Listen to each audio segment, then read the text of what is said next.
Go to Don't want to sleep. fight. All right, go ahead. You dreaming, man. You talking in your dreams, Don't man. want for that fight plenty of times, yo. Plenty of When? times. Terence Crawford and Jaron Ennis, they go at it on FaceTime Live. Before we get into this video, and yeah, I'm gonna let you hear the live audio, show you everything, but before we do that, make sure that you hit my like button and subscribe to the channel if you're not already subbed to the channel.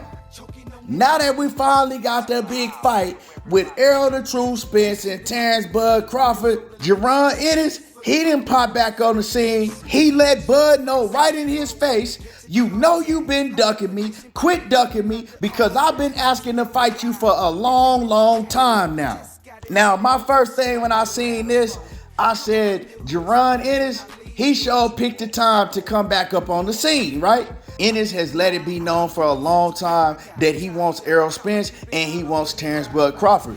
He's also went as far to say that Terence Bud Crawford ain't no real switch hitter. Stop calling him a switch hitter because he is an orthodox fighter. He says, Bud is not on my level. He's nothing like me. I'm the real switch hitter. I'm the only real switch hitter in the division. Bud can't do nothing I can do. His brother called Bud Crawford a fraud. He said this dude is a fraud. He ain't fought nobody, and he running around talking about that he's the best pound for pound fighter in boxing, but he don't show me nothing special. I don't see nothing special in him. So, you know, Jaron Ennis and his brothers and his whole team, quite frankly, they've had things to say about Terence Crawford while calling Terence Crawford out and letting Crawford know that he wants to smoke. Now, it has been, I guess you could say, some talks between the teams since Terence Crawford became a free agent. Now, after Bud fought I've Been Sneezing, he was still trying to deal with BLK Prime. And BLK Prime and Blue Blood or whoever, they reached out to Bozy Ennis and Jaron Ennis, right? They talked to Bozy Ennis and they tried to get Jaron Ennis to go over there on BLK Prime and offer them a fight with Bud. Now, what Bozy Ennis told them, he says, okay, well, I don't know why you're reaching out to me directly. If you really want to fight, why don't you go and reach out to Steven Espinoza, to Showtime, to the people that we work with. We have a great business relationship with Showtime, and you know that we have a contract with Showtime. That's where we fight. So if you really want to fight, won't you go holler at Showtime and then present an offer? And we would love for that fight to happen. Well, I guess that they briefly talked to Showtime, but Showtime knowing we don't need you to make a Bud Crawford fight. Terence Crawford is a free agent. Why would we need to work with a BLK Prime, a network that's not proven? They ain't never done nothing in boxing. They just had a failed pay-per-view event with Terence Crawford. So if Bud is a free agent, why do we need to work with y'all? Like, where do y'all come in the picture? So they let Bud know, if you want to talk with Jaron Ennis, if you serious about it, come holler at us about a Jaron Ennis fight. Don't go talk to BLK Prime, because BLK Prime, they don't have you under contract, nor do they have or have they ever done business with Jaron Ennis. So it makes no sense at all. And Bozy Ennis, he was explaining that. So on this FaceTime call, you know, Jaron Ennis, he wanted to let Terence Crawford know, once again, I've been on your helmet. I've been on your neck. But Bud, he didn't like that. And so he challenged Jaron Ennis to tell him, when has Jaron Ennis and his team ever called him out? I'm going to play y'all the footage right now. I'm going to let y'all hear it. And then we're going to come back and we're going to cook on it some more. Make sure that y'all hit the like button. For everybody watching, hit the like button. It's free.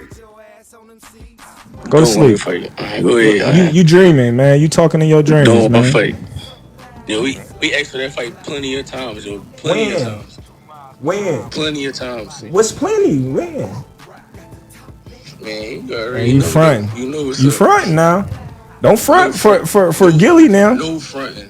No All front. right. Keep it a being though. You know Uh, we asked for that fight plenty of times. when? That's what, That's what I'm saying. When? You keep saying keep it a buck. I'm saying when. plenty of Now you saying one thing and your dad saying another. So when? what you mean?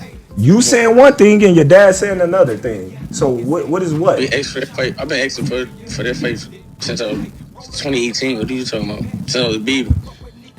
You been asking to fight me since 2018. all the top guys, man. Cut it, cut it, cut it, cut it. You You and Errol believe Spence, that? they're You a only two fool. guys that I You think believe can that? You a replace him. fool. He's drunk. He's sleepy.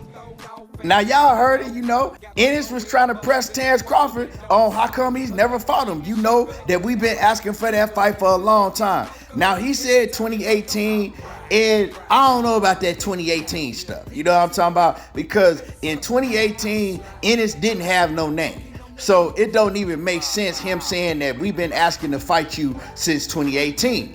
That's just like Terence Crawford or when his fans lie talking about, oh man, Bud been trying to fight EJ since 2016. He been trying to fight EJ since 2016. When Bud wasn't even at the division in 2016. When Terence Crawford, when he first came to the 147-pound division, he was calling out Keith Thurman. You know what I'm saying? And then fought Jeff Horn. So it's kind of like that same situation. Like, come on, Jaron Ennis, man. You know that in 2018, didn't nobody even know who you was like that. You wasn't even on the scene like that. Now, what I do have to say is that, yeah, Jaron Ennis, he said that he want to fight Terence Crawford on several different occasions. He said that he wanted to fight Errol Spence on several different occasions. He done grabbed the mic and said that he wanted to fight both of them, right? But we know that the fight that the fans wanted to see, that the fans was calling for, was Errol Spence and Terence Crawford. So can I call Bud a duck in that situation? Well, what I will do is that when he fought David I've Been Sneezing, you could have fought Jaron Ennis. You could have reached out to them then, but you didn't. You wanted an easy opponent. And that's cool. But my whole thing is just say that. Say that you wanted an easy tune-up before you went into the fight with Errol Spence, right? Because I know it wouldn't have made no sense for him to get in the ring with Ennis, right? And you trying to get a big payday with Errol Spence? What sense does that make? Me personally, I think that Jaron Ennis is a very difficult matchup for Terence Crawford. I think that Ennis, he can beat Terence Crawford. Only thing that I need to see personally from Ennis is can he take a punch from Terence Crawford? You feel me? I feel that if he can take Crawford's punch, he can beat Crawford because he's more athletic. He's a much better switch hitter than Terence Crawford. And yeah, people gonna be like, oh man, Ennis, man, he had problems cutting off the ring against Karen. Well, my whole thing that I've said from the jump with that, right? Karen was running the whole fight. Plus, he had excellent footwork. So it's very hard to cut off the ring against a fighter that has no intentions on winning the fight. He's just gonna run the whole fight, and then you have great footwork combined with you running. Now, it's easier to stop somebody or to cut off the ring against a fighter that has slow feet, and then they're trying to run or really don't have that footwork like that. But the man, he had great footwork, he was running, and on top of that, he had a gas tank. He had great stamina, so he was able to run for 12 rounds and he never got tired. Now, was there some things that Jaron Ennis could have done to help him cut off the ring? Yeah, of course. He should have went to the body more and things like that. But when it comes to a Terence Crawford fight, he don't got to run after Crawford. You know what I'm saying? Bud gonna be right there. Bud don't move like that. Bud ain't gonna try to run from Ennis. So it's a whole different fight. So different styles make different fights. It's the same thing that if Ennis fought Errol Spence. Errol Spence ain't running from that boy. He gonna be right there in his chest. So different styles make different fights. So what I was saying when it comes to Jaron Ennis and Terence Crawford, it's a whole different style of fight. And he don't have to worry about none of the things that he had to worry about in that Karen fight. And when I say have to worry about, I mean as far as all of the running. Although he did win every round by a landslide in that Karen fight because Karen was just running. Bud ain't gonna do that. You know what I'm saying? So it's a whole totally different fight. And I just think that Jaron Ennis is younger, faster, bigger, stronger, punch harder, punch with more combinations, and all of that, right? All of that combined, and he is a real switch hitter, right? Being that he can switch in mid combination. Terence Crawford, he's not a switch hitter like that. With Terence Crawford, he's really a southpaw. He starts the fight off in orthodox. Most of the time, he's getting beat in the orthodox stance, and then he'll switch up to southpaw and he'll fight the rest of the fight in his southpaw stance. And that's usually from like the second or third round on. Jaron Ennis, he'll switch in mid combination. And so to me, right, the eye test shows me that he could do things better than Terence Crawford. Now, of course, a lot of those things you can't do like that when you step up in competition. And I've always said this, when it's two A-level fighters going against each other, a lot of those things that you was able to do against those C-level opponents, you're not going to be able to do, right? Or you're going to try to do them and they're not going to work. So that's probably going to be the same case for Jaron Ennis in some instances, just like when I break down Bud Crawford and Errol Spence.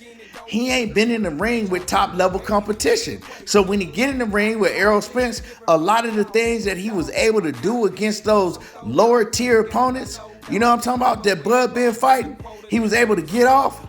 He ain't gonna be able to get off on Errol Spence like that. And I'm not saying every opponent that he been in the ring with was lower tier opponents, but you know, he got a lot of C-level opponents on his resume, and his resume at 147 is not impressive at all. But back to Jaron Ennis, Jaron Ennis, like I said, they was on $1 million worth of game. You know what I'm saying? Wallow and Gilly, man, they always coming with the heat. And we all know that Wallow and Gilly, they from Philly. So they trying to put their boy Jaron Boots Ennis on. They already had Jaron Boots Ennis on the FaceTime call, just like the one we talking about right here with Terence Crawford. They already had him on the FaceTime call with Errol Spence. And Errol Spence told that boy, hey, I'm going to run through you, and you going to get your time going to come. So Jaron Ennis, he coming. He going to fight one of these boys, you know what I'm talking about? But Terence Crawford, he didn't let up off Jaron Ennis. He like, bro, you sleeping. You ain't never wanted no smoke with me. But I think, Ennis, he definitely won't smoke with Terence Crawford. And is it a fight that we could see down the line? I doubt it, but I do think that we see Ennis and Errol Spence down the line for sure. Let me know what y'all think about this. You know what I'm saying? You know what I'm talking about? How y'all feel about this whole situation? Do y'all think that Jaron Ennis is now trying to get some clout off of this Errol Spence and Terence Crawford fight? Or do y'all think that he genuinely really want to smoke and he gonna be waiting for the winner? Let me know how y'all feel. Hit my like button. Subscribe to the channel if you're not already subbed to the channel, and y'all already know how I do. There you go, talking that boxing again, and I'm gone.